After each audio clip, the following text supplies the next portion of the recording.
قصه که بت‌ها را مشکستان. من نمیفهم که قصه شکستاندن بت‌ها را برتان گفتم یا نگفتم.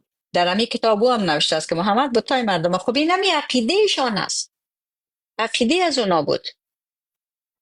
امروز که با اسناد دست داشته با آیه های قرآن بین سیرت رسول الله که خود مسلمانان نوشته کرده، بر شما من اینا رو میخوانم. ده و دشنام است، هر کسی که در این مورد صحبت کرد تاپه هاست برش میچسبانین. محمد خودش رفته بوده، نه خانه میمانده برشان در میدادن، نه کسی میمانده که صدای خود بکشه. و حتی یک مسجد هم که رقم خودشی بر خود مسجد درست کرده بوده از به تقلید از مسجد از اونا. وقتی که اینا بر خود مسجد درست میکرد از اینا میرفت در میداده و دلیلش ای بوده که بنیانگذار از این مسجد آدم ظالم است، برای این مسجد رو بسوزانین. خب حالا بنیانگذار از این ظالم باشه که است، این مسجد ما چرا بسوزانیم؟ خب بنیانگذار ظالم هستی، تعمیر به نام مسجد که ظالم نیست، چرا بسوزانیم؟ این مسجد سوختن، خانه را سوختاندن، اجاره و ایران کردن و اصلا به تاسیسات دست اصل کار و زحمت انسان ها قدر نگذاشتن، کلش محمدی و اسلامی. یک دان از امی اعمال زشت و ناپسند و غیر انسانی را شما بگوین که بریم امی کتاب اینم سیرت رسول الله بپالیم آیه های قرآن که یافت میشه یعنی. اگر نشد باز بگوین که نه اینیشه نه نیسته اسلامی. کلش مسجد پیامبر اکرم در مسیر تبوک تا مدینه. حالا فکر کنین که بر خود مسافرخانه هایی که بر تجارت خود درست کرده، مساجد که رسول خدا در فاصله بین مدینه تا تبوک ساخت همگی معلوم هستند و نام مشخص دارن. یک مسجد در تبوک، یک مسجد در بلندای مداران، یک مسجد در ذات الزراب، یک مسجد در اخدر، یک مسجد در ذات الختمی، یک مسجد در الآیه، یک مسجد در کناری بطرا از زن به کواکب، یک مسجد در شق، یک مسجد در زلجیقیه، یک مسجد در بالادست حوزی، یک مسجد در حجر، یک مسجد در سعید و یک مسجد در وادی قرا، یک مسجد در رقعه واقع در شقه بنی عزره و یک مسجد در ذیل مروه، یک مسجد در فقیفا و یک مسجد در ذیل خشب. من از خود باز دوکانای مختلف خود در سر تا سر را باز کرده. اونا که بر خود یک دانه بر خود درست میکردن از اونا رو به ایران میکردن، می سوختانده امرای نفراش خانای مردم در میداده. و مردم منبع سیرت ابن هشام جلد سوم، سیرت رسول الله نوشته ابن هشام جلد سوم صفحه 462.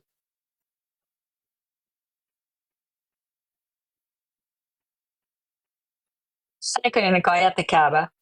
ابن اسحاق میگوید که ظاهری محمد بن مسلم بن شهاب از عبدالرحمن بن عبدالله بن کعب بن مالک روایت است که پدرش عبدالله انواره پس از آن که پدرش روی چشم خود از دست داده بود راهنمایش بود. او گفت از پدرم کعب بن مالک شنیدم که حکایت بازماندن خود و دو رفیق دیگرش از سپاه رسول خدا در غزوه تبوک بیان میکرد. او گفت هیچگاه در هیچ غزوه از همراهی با رسول خدا باز نماندم و همه غزوات شرکت داشتم جز غزوه بدر که خداوند متعال و پیامبر اکرم هیچ کس را به خاطر شرکت نکردن در آن بازخواست نکردن. این دیگرها که در جنگ و اینا اشتراک نمیکردن اونا رو بازخواست میکرده، تا تحقیق قرار میداده، این کارا میکردن. به خاطر آن که در این غزوه رسول خدا میخواست یکی از کاروانهای قریش را مورد حمله قرار دهد تا اینکه اتفاقات افتاد و خداوند متعال آن حضرت و دشمنانش را بدون وعده قبلی روی هم قرار داد. من در عقبه نیز با رسول خدا حضور داشتم و برای یاری اسلام با هم دیگر پیمان بستیم و هرچند که غزوه بدر و شرکت در آن بیشتر از عقبه باز مانده زبان زد مردم است، اما من شرکت در آن را شرکت در بدر دوستر می دارم. حکایت من چنین بود که وقت در غزوه تبوک از همراهی با رسول خدا، باشین صبر کنین کمی داستان ما بخونم، شما قرآن پیشتان سوره شورا آیه هفتم بیرون کنین. حکایت من چنین بود که وقت در غزوه تبوک از همراهی با رسول خدا باز ماندم، هیچ وقت سبکبالتر و نیرومندتر از آن زمان نبودم و هرگز اتفاق نیفتاده بود که دو مرکب در اختیار داشته باشم، مگر در آن غزوه و کمتر اتفاق می افتاد که رسول خدا بخواهد به غزوه برود و آن را برای مردم آشکار کند و معمولا برای دیگر می رفت تا دشمنان ندانند که آهنگ کجا دارد. مگر در آن غزوه آن حضرت در گرمای شدید عازم تبوک شد و رو به سوی سفر دور نهاد و میخواست با دشمن انبو به نبرد برخیزد. از این روی موضوع را آشکارا با مردم در میان گذاشت تا این سفر مهم ساز و برگ لازم را آماده کند. فرمود که میخواهد به کجا برود و البته مسلمانان هم در این جنگ از رسول پیروی کردند و شمارشان بسیار بود، به نحوی که نامشان در لیست معین هم نوشته نبود.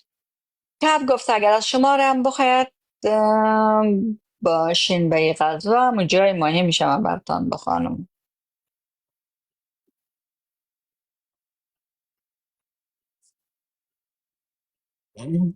خب خب باشه تا اونجا رو ما پیدا کنم چون که بسیار زیاد است. بفرمایید شما قرآن تان آوردین؟ بایگیت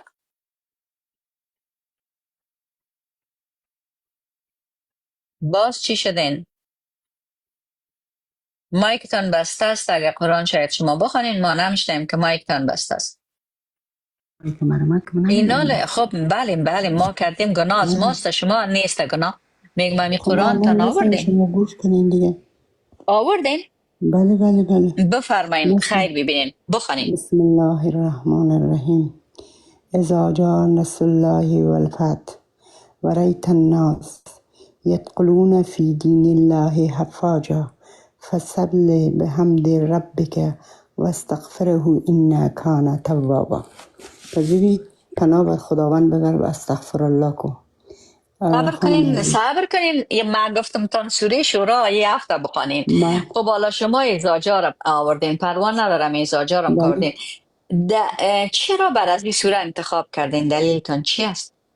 ما به خاطر از این انتخاب کردم که شما استغفر الله کنین و از این کارهایی که کنین که مردم به مقابل اسلام بید میکنین دست برین و به خود شما رقم دین یک بار به مادریتان میگین که شما حتما عربی بسیار خوب میفهمین، ما نمیفهمیم که بفهمیم که چی گفت آلیجه. ما قدر عربی نمیفهم که و قدر که شما اطلاعات دارین عربی میفهمیم، من عربی نمیفهم. من قدر میفهمم ازاجا چندم هست، صبر کنین شما که یک ما بفهمیم که دارم نزده باشیم و عزیز خیلی که عربی نمیفهمی چی هست همی. من بیادب نیستم کسی رو دو بزنم. شما رو نمیگم همی آیه برای که بسیار آیه ها دشنام میداده باشن. کسی رو مگه آیه قرآن شریف چندم است در پیشروش یک نمره نوشته است، هم نمرهش چند است؟ هم نمرهش من نگاه کنم آیهش چند است، بعد صفحهش است نه صفحهش نمیگم در یک باشن که نام از این سوره چی؟ سوره زلزله است چی است؟ سوره الکافرون. الکافرون است؟ بله مکه. باشن که من الکافرون یافت کنم. چند نه کافرون نیست. ساله اینی نصر است بخیالم همی سوره نصر است. باشن میگه سعی کنم ازا جا بله این سوره نصر. خود صبر کن نصر است همینجا نوشت. گوش کنین. حالا که شما عربیش خواندین خودتانم نفهمیدین که خواندین ما هم نفهمیدیم. حالا باشین شما خودتون فهمیدین که چی خوانده؟ بله خب بگوین چی خوانده؟ استغفر الله کو پناه بر خداوند ببر. من میگم معنای که آیه ها را خداوند محبتن گل خواهی زبان مخواه نه فارسی است. خب آه امورا فارسی جو نوشته نیست های خانم جان. باشین که این خب یعنی که قرآن اینا نه لخوا عربی است، فارسی میفهم نداره. سعی کنین مخورا میفهم میگم شما فهمیدین که چی خواندین بگوین نه چون به عربی است من ترجمهش نفهمیدم که اینا من خب مترجمهش بخورم من رایتان کمک کنم میخوام وطنم بله گوش کنین بفرمایید. اینا لمی سوره که شما خواندین باشین که یک جایی که فتح شود توسط یک گروپ بله فتح رو میفهمین نه که کشتار بله میشه بله بله کشتار بله میشه و بالاخره یک تفلک ها نفر کشته پیروز میشه، یک میشن نفر زنای شکست میخوره. بیچاره یک دخترای نفر از شکست میخوره. یک بله نفر پیروز بسیار میشه، یک عالی نفر شکست میخوره. بسیار خوب بله ایناله شما ایرام دیگه باید بفهمین که وقتی که آیه های فوق‌العاده آسمانی که آمد کل چیزها رو دیگه باید شکست میداد بله درست است؟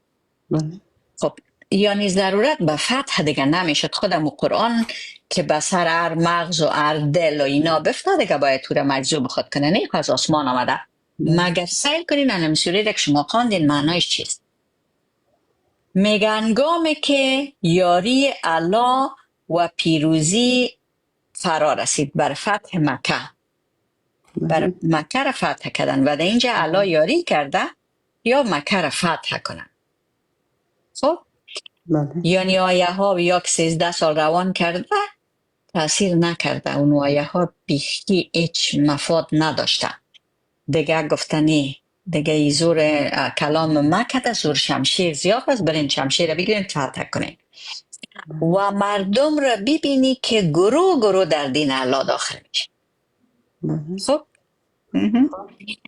پس پروردگار خود را به پاکی و ثنا یاد کن و از او بله مغفرت بخوا چون که او توبه پذیر است بله او بخشنده است، مهربان است. بله نیو میگم از اولش یه فکر کنین دیگه شما در آخر شما کم گرفتین در خب این اولش همش نوین که میگه چون مکه فتح شد چون به مدد الله مکه فتح شد این رو میشنوین بله میشنم.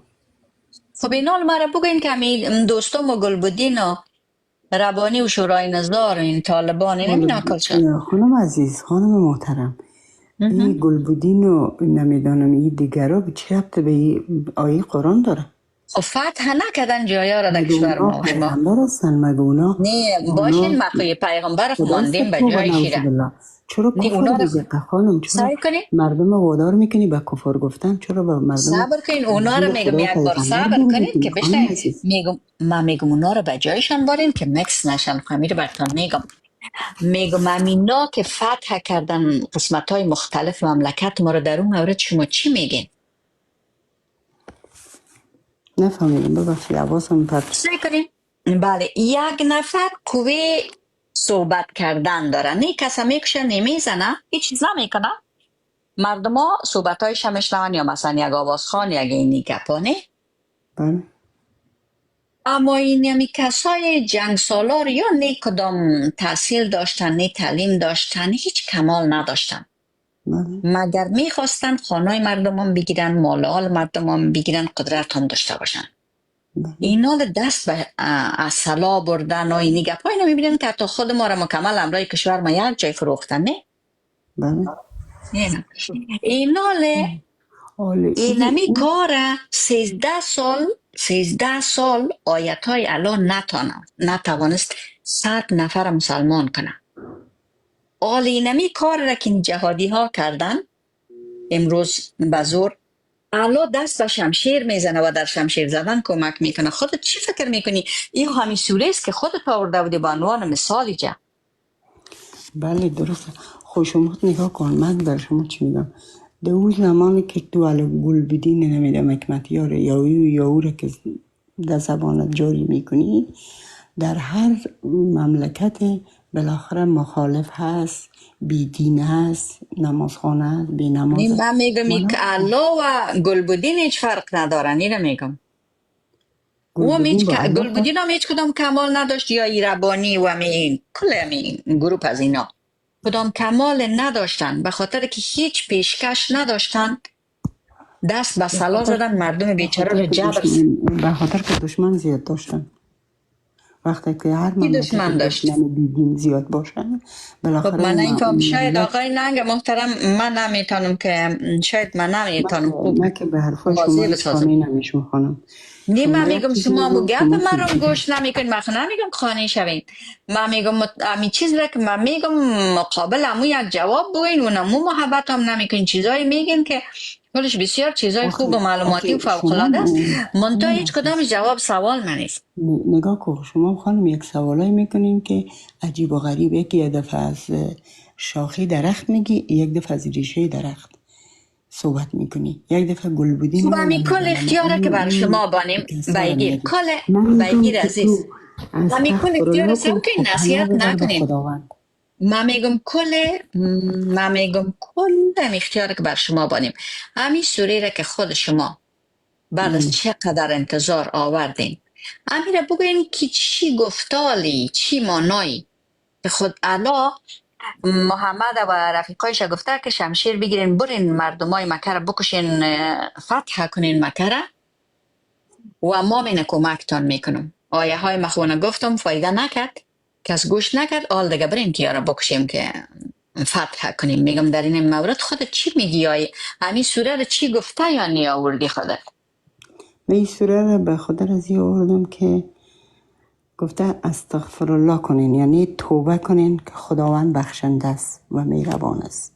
هر زمانی که میخواین به درگاه خدا نماز میخوانین استغفر الله کنین. هر گناهی خب که یک نفر چرا اینطور میکنه کنی مال ما؟ بفرمایین چرا نقای ننگ نکنین؟ برای چی رشیده نکنین؟ جان، چرا امی نکنین؟ باید استغفر الله کنین. خانم بی گوشم باید بگیرین. به نوبت صحبت میکنیم که بدانیم که از چی میگن. شما از تغفرالله را یاد دارین؟ امی توبه از تغفرالله را یاد دارین؟ برای چرا نداریم؟ هر زمان که نماز امی را خوب میخوام بخونین که یک ما یک دفعه دفعه استغفر الله بشنویم که توبه چی رقم میکنم. است. بخونین یک دفعه که چی رقم است. چه رقم است؟ چه رقم امی است؟ امی توبه، امی کلمه از تغفرالله را بخون یک دفعه. من الان بطن نخوانم. شما مگه عقیده داری به قرآن که من حال خوب دوباره بخون. خو بخوانم؟ اگه تو عقیده که دارم یا اعتقاد نداری ندارم، به خود تو خو خدا. یاد داری من دیگه بخون. نمیخوانم برات به خاطر که تو اعتقاد نداری به خدا. برای من چی کسی که آمدی اینجا اعتقاد بالا؟ ندارم، برای چرا کسی که قرآن تا اعتقاد که من خواندم. نمیفهمی اینجا من بالا برات خواندم. آوردی؟ اذا جاء نصر الله آره والفتح. خو امی کلمه استغفار خواندم. بخون که من یاد بگیرم. نه تو خوبم یاد داری، اما خوب یاد داری، اما ببین، میخوای نه مردم رو قرآن گمراه یاد کنی. داری، نه تو کلمه هدفت گمراه استغفار به کردن دیگاه مردم با است. توصیه میکنی. نه برادر عزیز، سیکو نه شما خوب بخون امی کلمه استغفاره. نمیخوانم دیگه برات. این به خاطر از این نمیخوانم که رشیده جان دیگه ای شما خو یک چیز نمیشه این میفرمایید. رقم. میگه بله برای از این آوردیم که شما استغفار کنین. امی کلمه استغفار خوب بخونین یک دفعه. خودت خواندم دیگه، خوندی چند کدام دفعه بخوام؟ روز؟ 2 دفعه خواندم دیگه، چند بار دیگه بخوام؟ این نه تکرار کلمه برات استغفار. بخوانم؟ کلمه دیگه تو میخوای از استغفار. من امتحان بگیری، امتحان قرآن بگیری؟ او بی برای بی قرآن تو هستی. عمو تو تو که محتوایی قرآن صحبت اگر میکنی، تو یا کمی اعتقاد مستند داشتی صحبت کو. باشی قرآن دئیستی. آوردی میگه بعد از اینکه شما استغفار کنین خوب بخواین نمی کلمه استغفار هم برای تو ما برادر بخوان. عزیز خودت اصلا اعتقاد به قرآن نداری. برو اگه تو به بابا. قرآن اعتقاد میداشتی مردم گمراه نمیکردی. خب تو هدفت بیگیر گل گمراه کردن عزیز صبر مردم است. کنین، صبر کن وطن گلم. خب صبر کن، شنیدیم صحبت هایتان بر از اینکه یک بانو هستین نمی که جرات میکنین میایین صحبت میکنین نمی قابل قدر است. مگر شما مو کتاب و مو چیزا را زندگیتان بر امریکاست، خودتان بخوانین نماز و هر چی که میکنین نمونا را مگر ما را بگذارین که ما اون زنای بدبختی که در افغانستان بیچاره یکش گوش میبرن، یکش بینیش میبرن، یکش سنگسار میکنن، یک اون بیچاره زنام دیگر حتما صبر کنین اون یک بار، زنام یک یک بار گناه گوش پیشان کنین گوش فرضه. کنین گوش کنین. مرد جوانای ما لط و کوب میکنن، به خانه کله گیرشاندن، جهل رواج میتن. 50 سال است که گای جهادی گای طالب، گای جهادی گای طرف سکه گای طرف سکه ما را به طرف زمان سنگ میبرن. این مینا را ما آگاهی بدیم که می کتاب عربی، دین عربی، محمد عربی، پیامبر عربی بر ما هیچ نیست. آیه 7 سوره شورا صبر کن استر فراستین چی هستین استر امی مایک تانو بندین سرفرو مایک تانو بندین. تشکر. که مردم بیچاره امروز هر بدبختی که سرشان میآید و همی که سر خود بلند میکنن، میگه مقابل محمد و الا بلند شدی بیارین که سر قطع کنیم، برین خانیشان در بکنین. و بر شما اینجا نه اینکه بودین نبودین، گوش کردین نکردین که محمد مسجد در داده، خانه در داده، کل این کارا را کرده، انسان ها را امر کشتنش داده. آیه های قرآن هم این است، در سیرت رسول الله نوشته است. دختر مردم گرفته، زن مردم گرفته. این همی کل کارهایی را که در همی 50 سال آخره که جهادی و دیگه هست شده در افغانستان، کلش محمد کرده. هیچ تامی مسجد کالا در میگیرن، این مسجد میگن ببینن که مسجد در دادن. این نامسلمان ها نه مسجد در دادن کار مسلمان هستن. هر آن رقم چیز در دادن و ایران کردن محمد کرده کم از کم. اینا رو بگذاریم که ما نمونه رو بگوییم که دین عربی خودشان برن بخوانن. آیه 7 سوره شورا را، آیه 92 سوره انعام، آیه 4 سوره ابراهیم، آیه 2 سوره یوسف، آیه 44 سوره فصلت. این امینا رو بخوانن و سوره مکمل قریشه بخوانن که بفهمن که دین بر از اینا نیست که بیچاره ها همی سنگینی و وحشت که از این دین به شانه هایشان است امور کمتر احساس کنن و اینا بتانن که خود از اسارت فکری عرب بیرون کنن و ایتر یک زمان در همی افغانستان بیاید که دیگه همی مردم بیچاره در مغز خود حداقل آزاد باشن و در مغز خود این بیچاره آزاد نیستن.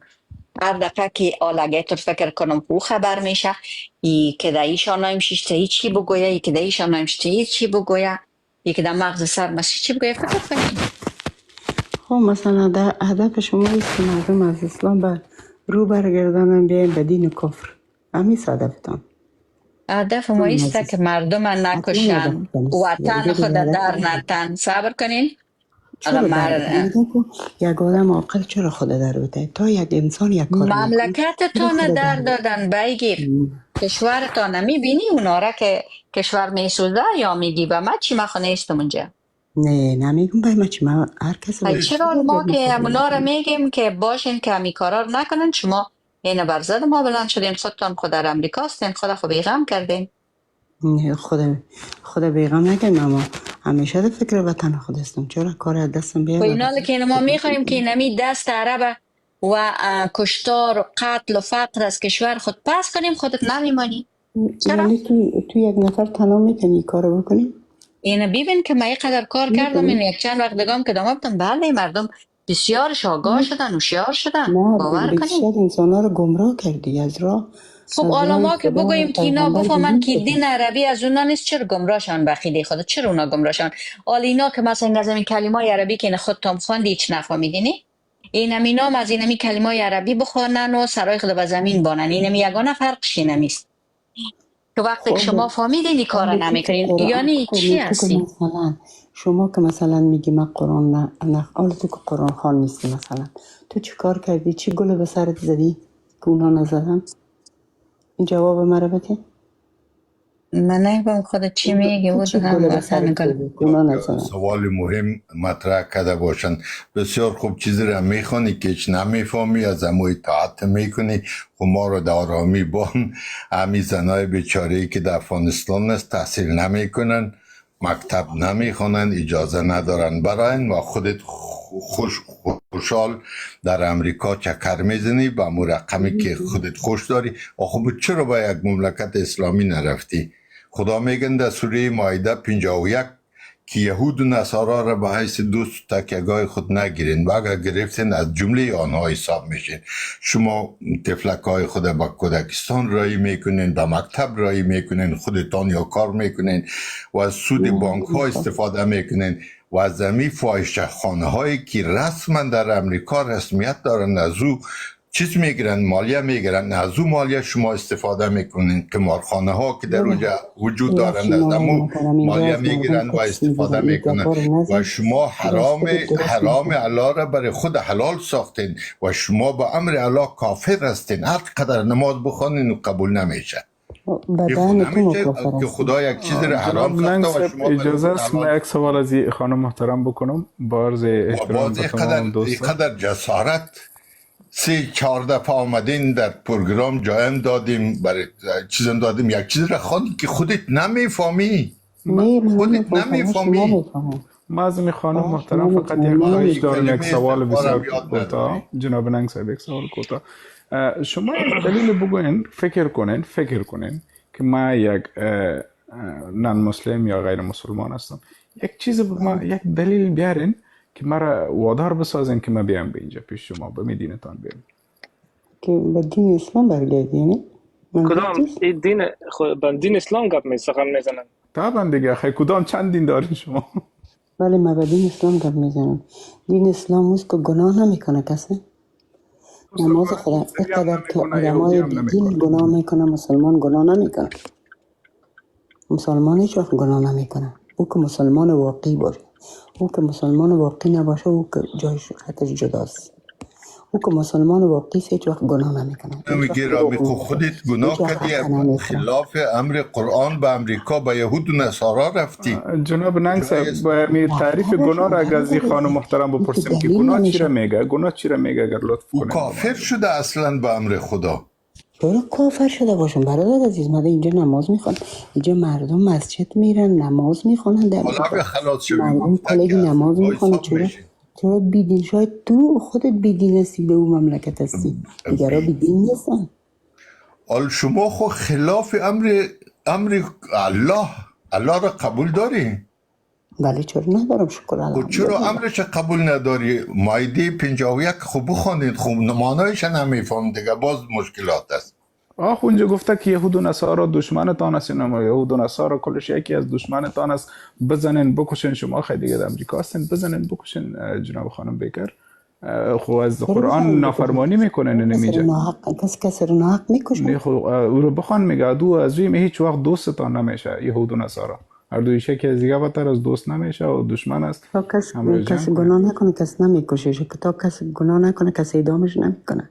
یا گناهی از سر میزنه که اعدامش میکنه، یا گناهی میکنه که کسی میزنه. خیلی باز چرا خوی مردم ها چی گناه کرده بودن؟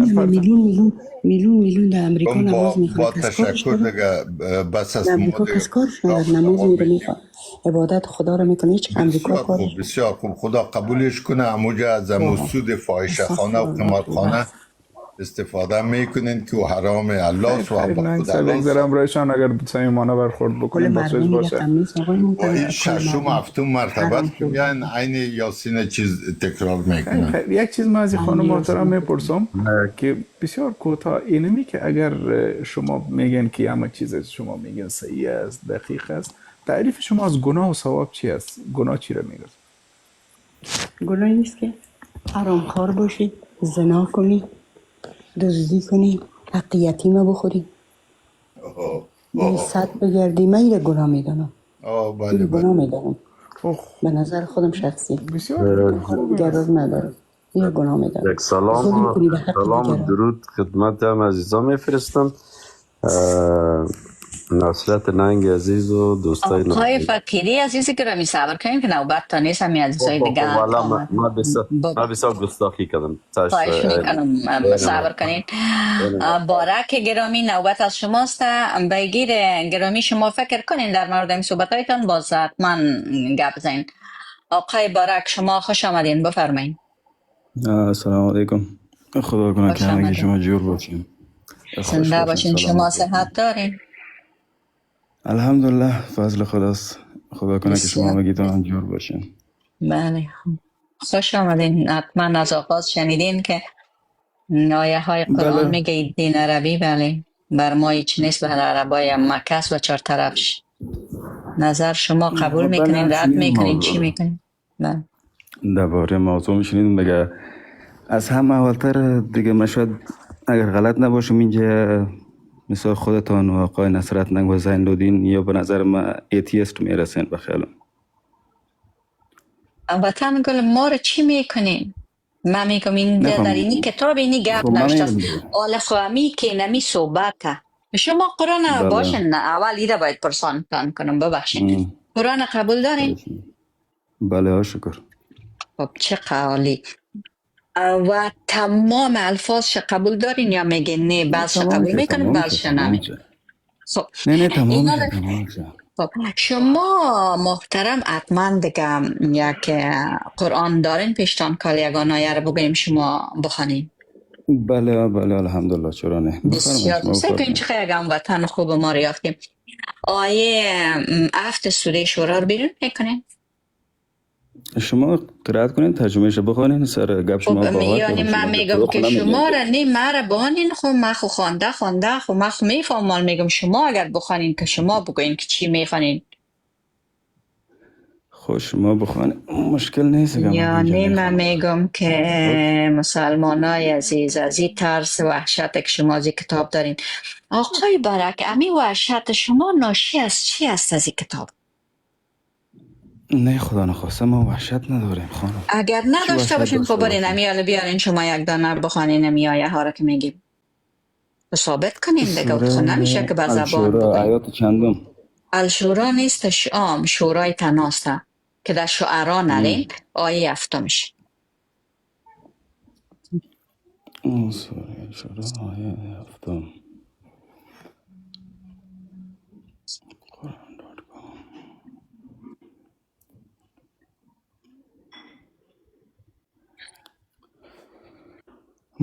و كذلك أوحينا إليك قرآنا عربيا به فارسی لتنذر أم بخوانین که ما القرى ومن بفهمیم. من حولها. وطن جا؟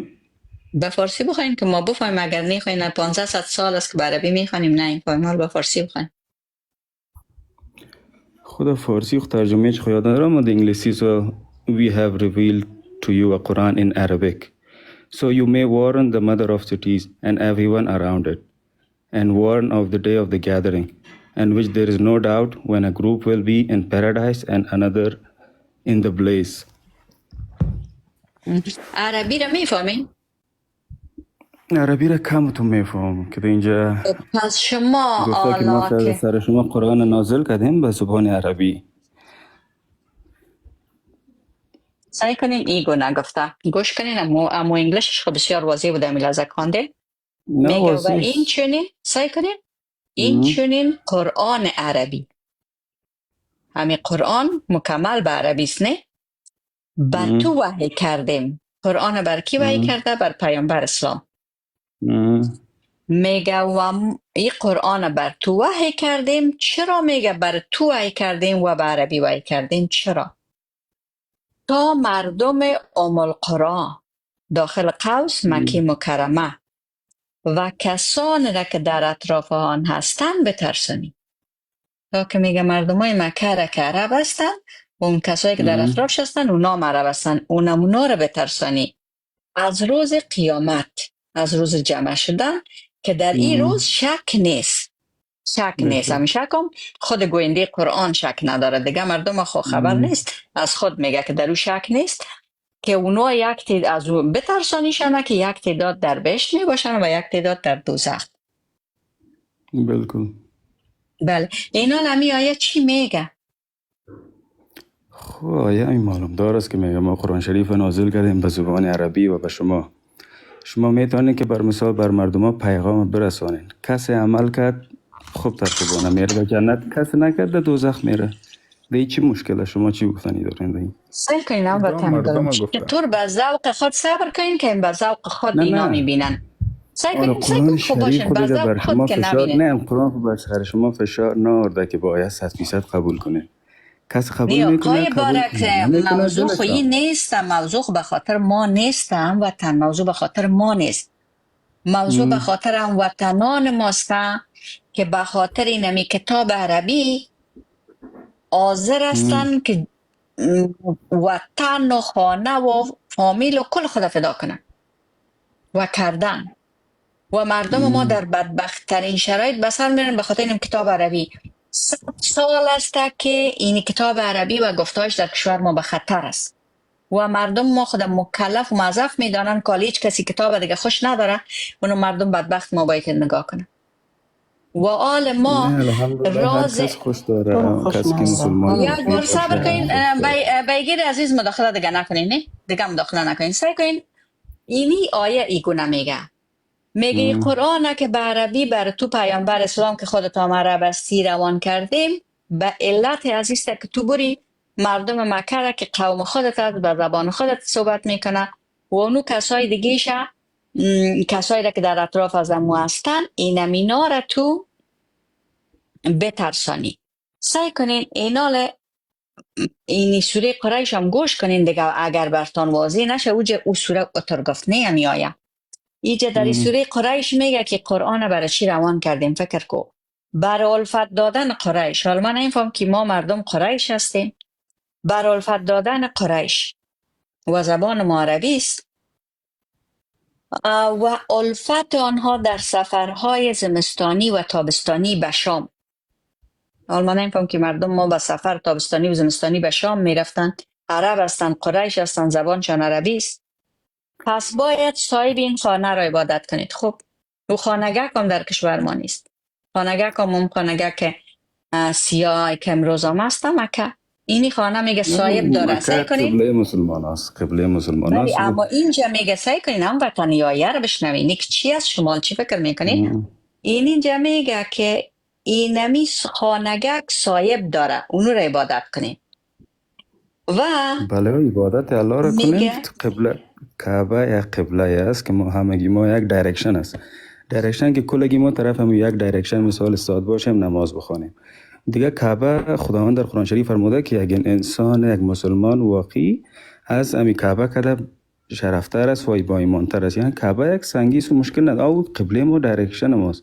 نه ما بر از در این آیه خلاف گفتای شماست. در این آیه خلاف گفتای شماست. شما هر مسلمان قرآن به ذوق ترجمه میکنه. اینجا میگه صاحب اینمی خانه را تو پرستش کو. صاحب اونم خانگاه که میگه پرستش کو. صاحبش الله تعالی است بشک. خب بالا الله خانه چی کنه و هم وطن؟ آیا یک دایرکشن خو میخواه دیگه یک حالا چرا دایرکشن حتما باید خانگاه که عربا باشه؟ چرا؟ میفهمین که دایرکشن که خانگاه که عربا باشه چقدر پول میبره؟ وقتی که خداوند قرآن شریف نازل کرد سر حضرت محمد صلی الله علیه وسلم، در او وقت بر هر قبیله‌ای که در عرب بود بر از او مثال قرآن شریف بودن کسی بر از او قبول نکردن بدون قبیله قریش قبول کردن و حال میبینید که سردار مثال و وقت جهان قریش است.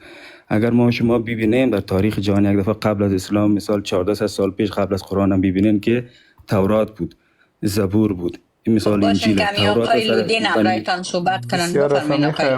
خانم دانیل دوست ما رو پرسان میکنم چرا این دایرکشن تغییر کرد؟ دی خو یک وقت مسجد الاقصی بود که فلسطینی است. این دایرکشن چرا به نفع مردمای کعبه تغییر کرد؟ چرا نام طرف ما نمی این طرف نمی؟ دایرکشن چرا خداوند از اونجا خیست اونجا شیش بلا تجویه؟ سوال خوبی است. اما وقتی که در وقت نماز بودن همینچنان حیاتا در قرآن شریف خداوند نازل کرده که بر محمد قبله خدا روی تدار بوده طرف مثال مکه.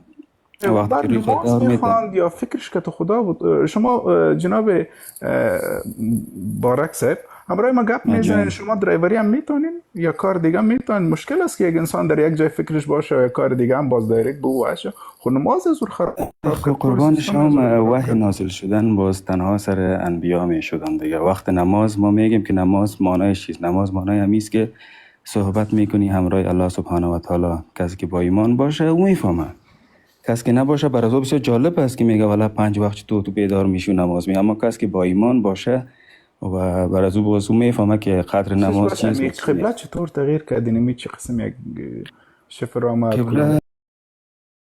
وقتی که رسول الله مبارک نماز میخوان در این حال خداوند وحی برش نازل میکنه که روی تدار بوده طرف مکه، چون خداوند در این حالت میخواست که بفهمه که کی همراه محمد است و کی نیست. در اینجا منافقین هم معلوم شدن، کسایی که منافقین بودن مثال گفتن که ما دیگه نماز نمیخوانیم، مثل که امیال شما گفتن که چرا تغییر هستن.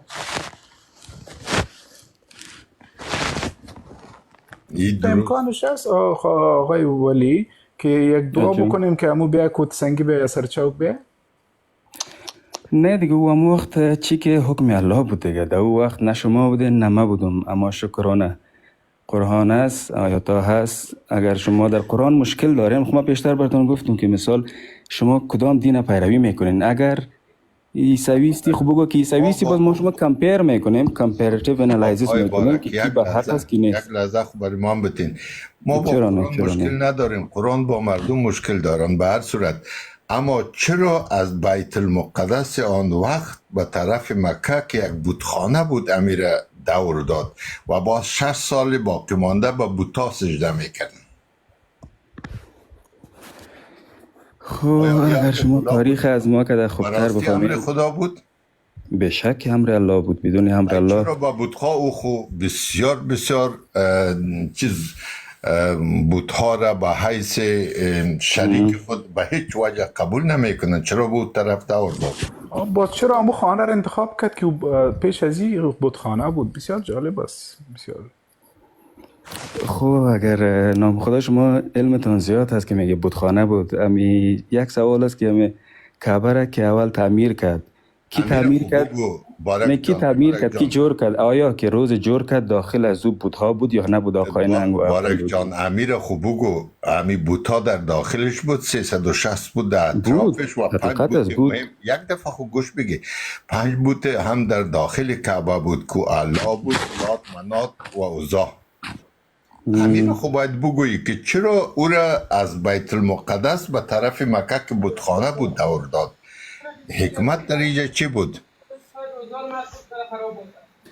خب من براتون گفتم دیگه، بوتا را کی جور کرده؟ وقتی که روز اول که کعبه را کی جور کردن؟ خودتان اون علم دارین وقتی که جور کرد آیا بود در او وقت ابراهیم و اسماعیل جور شده بود داخلش یا نه؟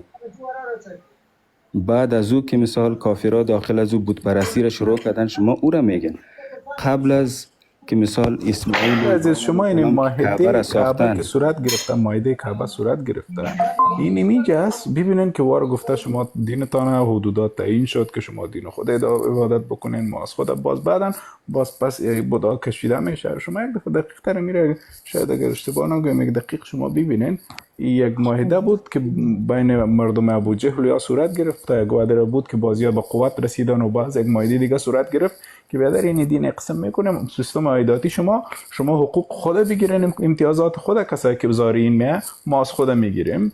یک دفعه شما داخل که جوابتون چی اسلام داخل شوین، البته مایده به نام صلح حدیبیه بود به فکرم.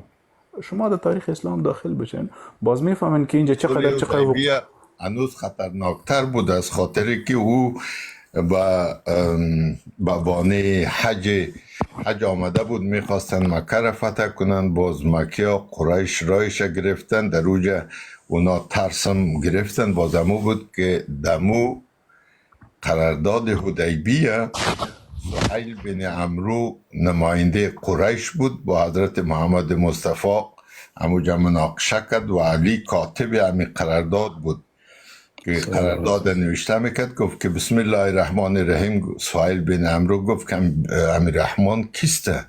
ایرا خب ما نمیشناسیم، که خدای یمنا بود. باز گفت که ما امیر امضا نمیکنم. باز امو بود که علی کاغذ و قلم گذاشت، گفت این خلای ماست، از او منکر شده نمیتون. باز حضرت محمد مصطفی با دست خود کاغذ گرفت، امیر رحمان زد، نوشته کرد که سهیل بن عمرو را پرسان کرد که خیلی چی را نوشته کنم؟ گفت نوشته کنم نوشته کرد.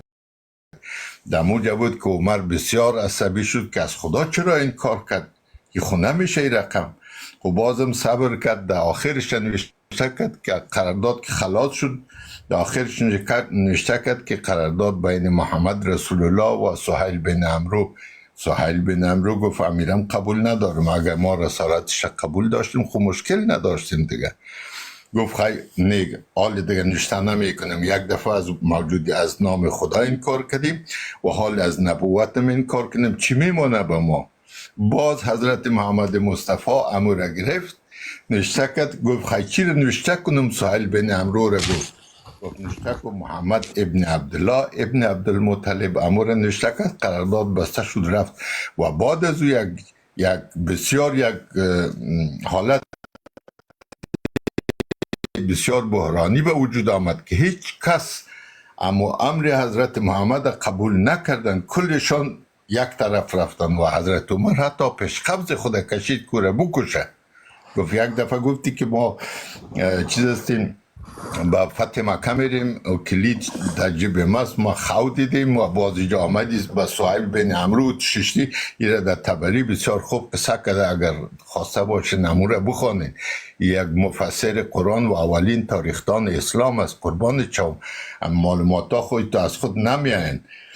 باز بعد از او چیز شد، همی طبیعت زلال که میگن، طبیعت زلال زیر درخت زلال، باز مردم طبیعت کردن که حال چاره نداریم چی کنیم. باز بعد از او مکه اما چیز سوره آیه فتح مکه نازل شد. خو حضرت محمد گفت نازل شد، از دوم چیز نگفتن و او بسیار یک حالت بحرانی بود، نزدیک بود که پیغمبریش چیز کنن، سلب پیغمبریش و ما که سر کوتاه میگم از خاطری که بسیار سب کن که من جوابتون بعد مال بطور جواب شما را من نمیخوایم. تشکر. به خاطر از این که تشکر. زمان همه مردم بت پرست بودن، بت میپرستیدن، بطور از ذات. خب بهتر این نیست که اگر موضوع معلوم باشه که سوالتون چیز. من پیشتر هم براتون گفتم که شما یک پیشتر خانم راشدت من پرسان که شما مسلمان هستین، گفتم الحمدلله، اما در اینجا شما نگفتین دیگه که شما ایتیست هستین، عیسوی هستین یا نه داره ربط داره با او چی ارتباط داره؟ ربط داره، چون اینجا که من دعوا میکنم که من مسلمان هستم، مال شما بگوین که شما چی هستین، باز در مورد طریقه ما شما گپ میزنید. اگر قرآن تا دوست داری و در قرآن همه چیز از خود قرآن ادعا میکنن. ما جناب ننگ صاحب ما الحمدلله مسلمان هستیم. این اینجا ما یک ذره مشکل داریم، اینو میره به ما لطفا واضح بساز که مشکل ما رفع شوه و امو فکر ما جور شد. شما میخواین ما لودین صاحب شما الله را قبول دارین که لا اله الا الله محمد رسول الله؟ پیغمبرم قبول داریم، عمرم قبول داریم، علی رو قبول داریم، مولای بیت الله رو قبول داریم. فقط الله با دل ما را صاف بساز که واقعا کل ما در را برین. میشه امروزتون گپ بزنم که شما کلمه رو قبول دارین دیگه که تکرار کنین؟ طبعا بالکل کلی چیز قبول دارم. میشه تکرار کنین کلمه رو؟ آفرین. میخواین لا اله الا محمد رسول الله دیگه بگو. آقای لودین عالی. تو باز من اینجا من ننگ صاحب امین یا باز نمی کلمه ازی پرسان میکنم. صحیح که وقتی که ما میگیم لا اله الا محمد رسول الله، به این معنا که خداوند اینقدر خدا خورد میسازه، یک کسی شریک قدرت خود میسازه. لا اله الا الله محمد رسول الله، هیچ کس لایق عبادت نیست الا مگر از الله و محمد که از محمد رسول الله است، رسول الله سبحانه و تعالی است. در چی مشکل است؟ خوش شکر که شما قبول دارین. تشکر آقای بارک گرامی، تشکر. سعی کنین دوست عزیز صبر کنین، شما زیاد صحبت کردین، صبر کنین کم دیگه عزیزارم بشنویم. آقای ابی بفرمایین، شما خوش آمدین. صبر کنین شما آقای بارک گرامی، در صحبت هایتان ما شنیدم بسیار دارم امرایتان، صبر کنین. آقای ابی بفرمایین، خوش آمدین شما. تشکر زیاد. سلام علیکم عزیز پاکولگی، درود. خوش آمدین. امیدوارم همتون خوب سلامت و سر حال باشین. زنده باشین. امرای شما عزیز. شما عزیز چی میکنین در مورد می آیه ها؟ ما کمک میکنین که یک دو آیه بخوانین بگوین که چی گفته؟ برای من یک آیت کافی میکنه از قرآن. ما میگم ما آیه هایی را که نمیفهمیم بر ما بگوین، شما میگین ما یک آیه را که خودم یاد دارم ما رو برتان میگم. من میگم آیه هایی را که ما نمیفهمیم. همو فهم خودیم، همو درک خودیم، ما اندازه درک خودیم گپ میزنیم. اما رو میفهمم. میگم که شاید علم شما بیشتر از ما باشه که بفهمیم. اصلا این موضوعات مقایسه را مطرح نکردیم، فقط شما رو میگم که همی آیه 44 سوره فصلت هم میتونین بخونین. 44 فصلت برای یک دقیقه اجازه بدین. پروانه داره، وقت کافی داریم. بله بسیار خوب. دانیل هم اشتریم قصه کنین. بله قصه نمیکن جا معلومات های را همیشه و هم وطن خیال شما قصه میکنیم. دانیل خوش آمدین. سلام علیکم. بسیار خوش آمدید. ما امیدوار هستم که شما که قدر دیر صبر کنید، قدر دیر که بودین یک قرآن آماده کردین. نه خیر، ما مسلمان نیستم. ما خیر دیگه برین دیگه کن مسلمانی من کن از سوال شما چی داشتم از بپرسیم. مسلمان های عزیز کی جواب میتده اینجا؟ کسی هست که جواب بده؟ بفرمایید دوست عزیز، تا اندازه شاید جواب داده بتونم. آل مورد خدای قبول شما شما. عادل هستک یا ظالم هستک؟ والا خدای من خیلی ظالم است. ظالم هستک نه؟ خیلی ظالم است. نه، در قرآن نوشته کرده که من عادل هستم. یک نام خدام که هست عادل هستک. چرا دروغ میگی؟ میتونه ظالم هم باشه، میتونه عادل هم باشه. نه. بیبی زشتی و بدی که است، خوبی و بدی که است مثل روغن آب میمونه. بیبی میکس نمیشه.